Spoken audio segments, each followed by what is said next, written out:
নতুন একটি রেসিপি নিয়ে আসলাম আপনাদের মাঝে।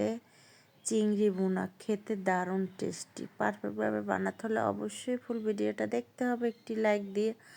আসসালামু আলাইকুম, দূরে এবং কাছে যে যেখানে বসে ভিডিওটা দেখছেন সবাইকে আমন্ত্রণ জানাচ্ছি শান্তাস কিচেনে ভিডিওটা দেখার জন্য। ভিডিওটা ভালো লাগলে অবশ্যই লাইক, কমেন্ট, সাবস্ক্রাইব, শেয়ার করবেন, বেশি বেশি শেয়ার করবেন। চলুন আমরা এখানে চিংড়ি মাছ, বড় বড় চিংড়ি মাছ ভুনা করে নেব। ভালো করে কুটে দোলাই করে নিয়েছি। হলুদের গুঁড়া, মরিচের গুঁড়া, পরিমাণ মতন লবণ দিয়ে ভালো করে মেখে নেব।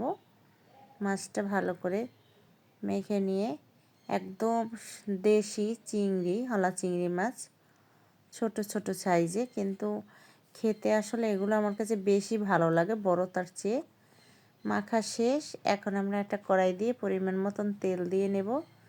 তেলে তারপর আমরা সকল মাছগুলো ছেড়ে দিব। একটা একটা করে ভেজে নিব এপিট ওপিট লাল লাল করে।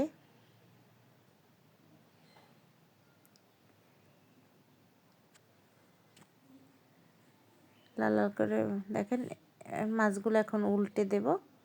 উল্টে পাল্টে দেখেন কালারটা কত সুন্দর আসছে। এভাবে দোনো পিঠই কালার করে নেব। কালার করে দেখেন দোনো পিঠ ভাজা শেষ। এখন মাছগুলো আমরা তুলে নেব। মাছগুলো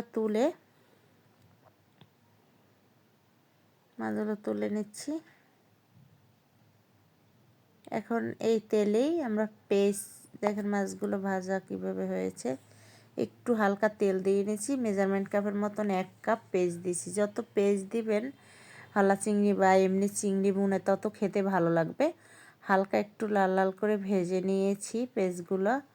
তারপর হলুদের গুঁড়া, মরিচের গুঁড়া দিয়ে ভালো করে কষিয়ে নেব। যত কষাবেন তত ভালো লাগবে। দেখেন তেলটা উপরে ভেসে উঠেছে। কষাতে কষাতে যখন তেলটা ভেসে উঠবে তখন কষানোর একটা সুন্দর, দেখেন আমি পেঁয়াজ যেহেতু কেটে দিয়েছি গলে গিয়েছে কষাতে কষাতে। এখন আমরা এখানে তেল ভেসে উঠেছে। এখন পরিমাণ মতন পানি দিয়ে নেব। পানির ভিতরে সকল চিংড়ি মাছগুলো দিয়ে জ্বালিয়ে নেব। একটু হালকা লবণ দিয়েছি। আমরা 20 থেকে 25 মিনিট জ্বালিয়ে নিচ্ছি কম আঁচে। দেখেন চিংড়ি মাছটা ভুনা করা শেষ। কালারটা কত সুন্দর আসছে। এখন পরিবেশন করে নিলাম একটা বাটিতে। দেখেন একটা প্লেটে কত সুন্দর কালারটি হয়েছে। সবাই ভালো থাকবেন, সুস্থ থাকবেন। আল্লাহ হাফেজ।